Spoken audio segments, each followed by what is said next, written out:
Hello everyone, and welcome to my Paludarium build. So, as we go along through this, I'm going to cover some techniques that I did, what my thought processes were from the start to the finish, and again, redoing everything along the way. So there's been some hiccups, some trials, some errors, but you know what? It was all a great experience for me. I'm going to share everything with you. I don't think we should just share the wins. I think a little bit of learning what to do and trying different techniques that may or may not work out just gives you a better idea of what you can actually do. So I started off with an idea to do some vampire crabs. I knew I wanted fish and shrimp and everything like that in the paludarium.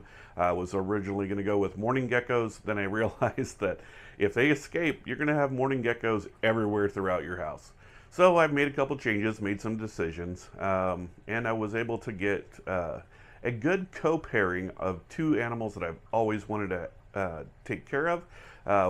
Well, I should say one that I've always wanted to take care of, and one that I newly knew I wanted to take care of. So first was the White's tree frogs. White's tree frogs are just amazing. I think they're the grumpy old men of the frog world, and I kind of relate a little bit, maybe not with the frog world, but with the grumpy old men. So as we go along, we'll go introduce you to the three that I have that are doing well. And then the horned mountain dragons. I have just fell in love with these. They're like best of both worlds. They can cohabitate as far as my research went. Do your own research on what you want to do and what you're comfortable with. But with my own research, I kind of figured out that they can cohabitate. And so far, ours have been doing really well with the White's tree frogs and the horned mountain dragons. You'll actually see them towards the end of the video actually hanging out with each other. So it's a really cool thing. They have about the same climate. I do have a whole bunch of humidity variations throughout the paludarium so that the White's tree frogs will actually be able to have a little bit lower humidity where they need, and they adjust to where they need to go. Same with the heat and UVA and UVB. So there's basking spots, everything. We're going to try to cover as much as we possibly can, and if you have any questions, please link them below. I will actually try to do the links of what products I used and where I got the animals from. And you know what, ladies and gentlemen, I'm JP, and welcome to Dragon Ass Adventures.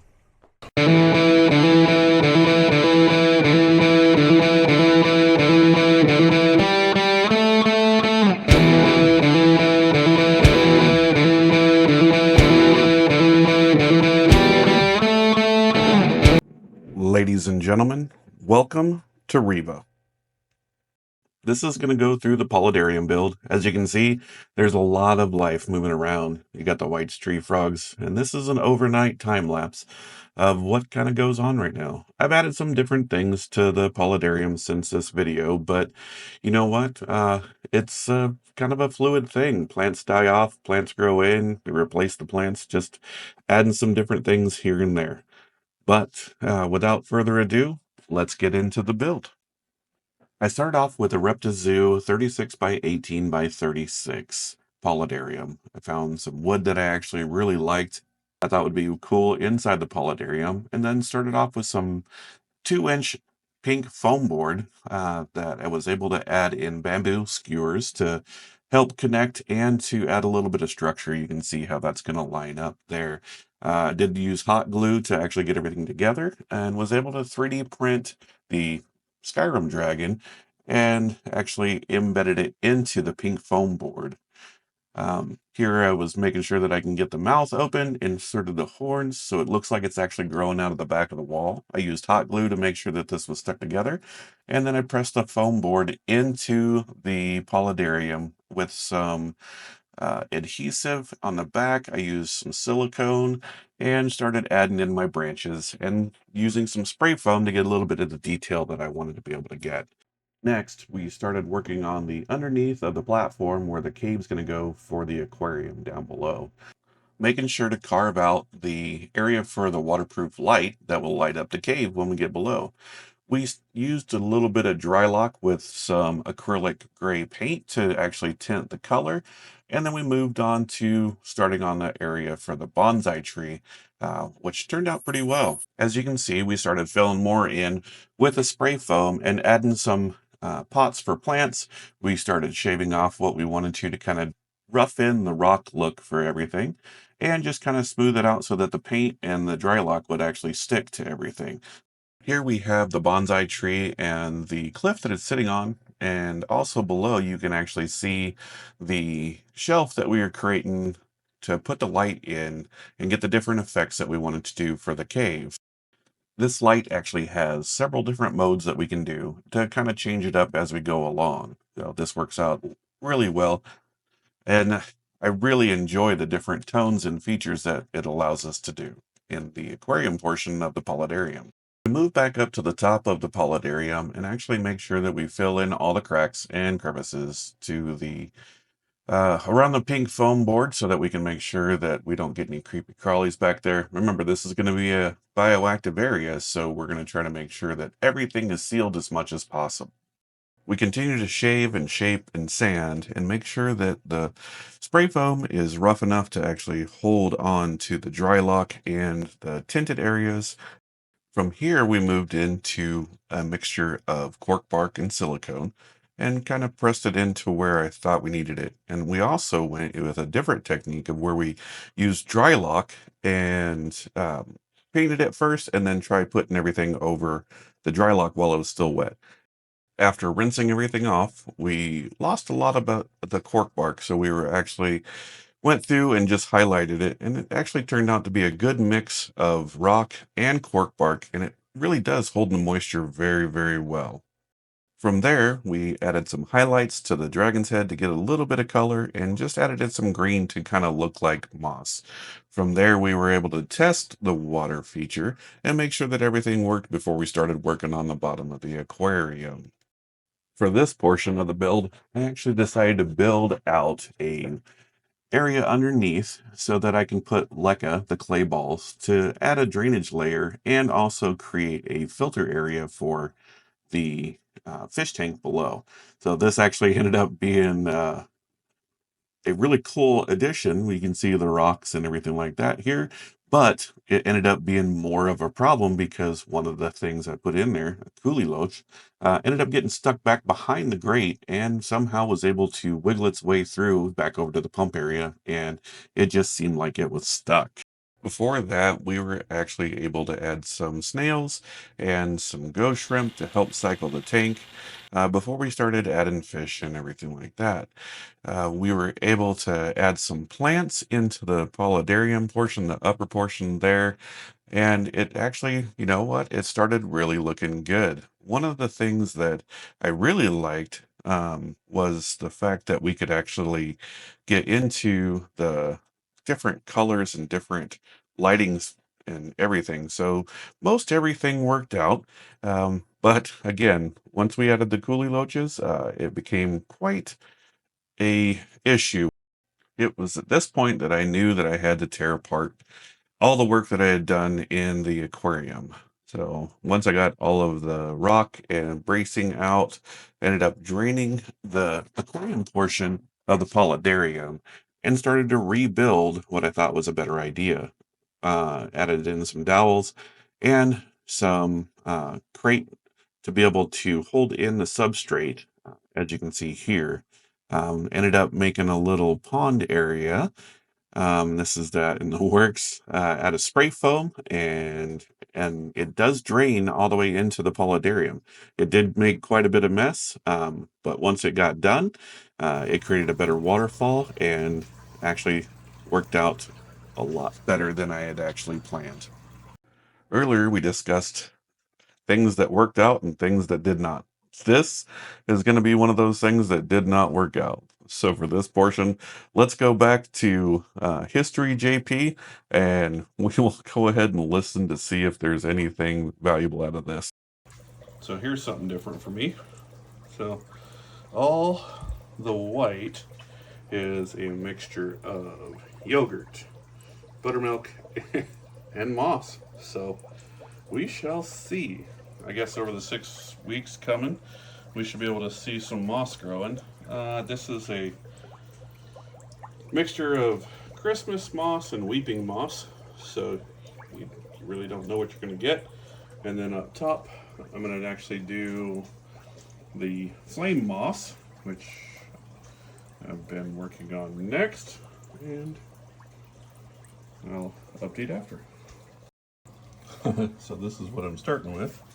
So this is actually the upper portion with the flame moss, buttermilk, and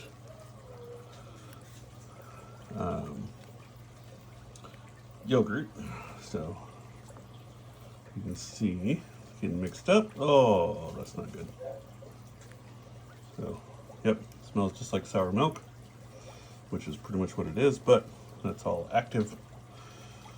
And we'll brush it on.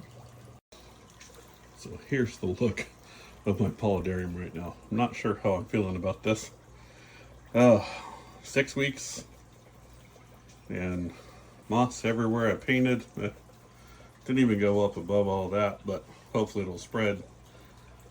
Well, I guess your guess is as good as mine. I'm really glad that I actually was able to get the fish out and had to redesign the whole bottom of the Paludarium because, yeah, that water looks nasty. Dry off a little bit tonight, and we'll wet it down and see how it goes. This is the mess that we ended up with. It was actually really hard for me to push through and just let the process work. But you can see we were able to fill the water back up. I didn't put any animals back in this at this time. I wanted everything to kind of cycle through. I did several water changes and just hoped that everything would grow through. Unfortunately, we got more of a mess than anything. Ended up having to clean the Paludarium really well, and before I was actually able to add more fish and everything back into it. So here we have a betta, a killifish, and some rummy nose that we were able to put in, and so far everything's cohabbing well. Here we have our black samurai betta. His name is Mr. Miyagi. I just kind of love that movie. And we have our rummy nose, and here we have our killifish. One of the reasons that I actually picked a killifish was because they kind of remind me of an arapaima. And I just think that's one of the best jungle fish that you can actually like have. So I kind of wanted that feeling into my Paludarium. From here, we just kind of let everything sit for a while. We put some plants in, let them grow in, changed up how we did some moss because the other stuff didn't work out, and just kind of let everything cycle and grow in before we ended up adding the vampire crabs into the Paludarium. Yeah, there's only 4, but hopefully they'll actually make a good set of parents. Haven't been able to sex them yet, don't even know how, but look at those things. Purple claws, yellowbacks, absolutely gorgeous.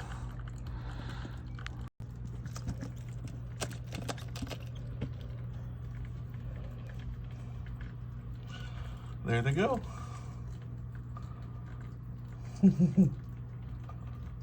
Wow, look at that eyes glow. So, pretty excited. So, and they'll burrow themselves into the moss a little bit and hide out. Probably won't see them for a couple months, but, you know, if I see them, I'll let you guys know. Now that we have the vampire crabs settled in, let's move into the white street frogs. Here we go. Second edition for today. This is the white street frogs. They're just absolutely tiny, but so damn cute. I can't wait till they start growing into their personalities.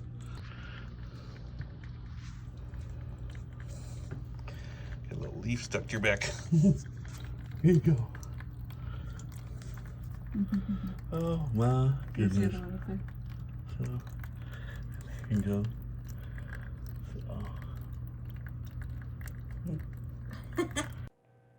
We let the tree frogs kind of settle in for a couple months, and they really started enjoying their area. We didn't add the dragons until a little bit later, but just enjoy checking out the frogs here.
After a while, we upgraded some plants, some ferns, and we also added some different types of pothos before we added the star of the show, the horned mountain dragons. So this is the male here and the female, we believe. And you know what? It's been a great addition to the Paludarium, and everything seems to be coexisting very, very well. They're actually so beautiful to look at. So excited to have them in here. And you know what? They are wild caught, but I'm able to handle them a little bit. Don't try to stress them out. I just want to be able to enjoy them and watch what they do.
After everybody settled in, we went ahead and created some more hides and places to go ahead and plant a big bromeliad, and the frogs really enjoyed that. You can see here the transformation from start to finish. So far, this is where we sit. We got our crabs running through that we get to see every once in a while.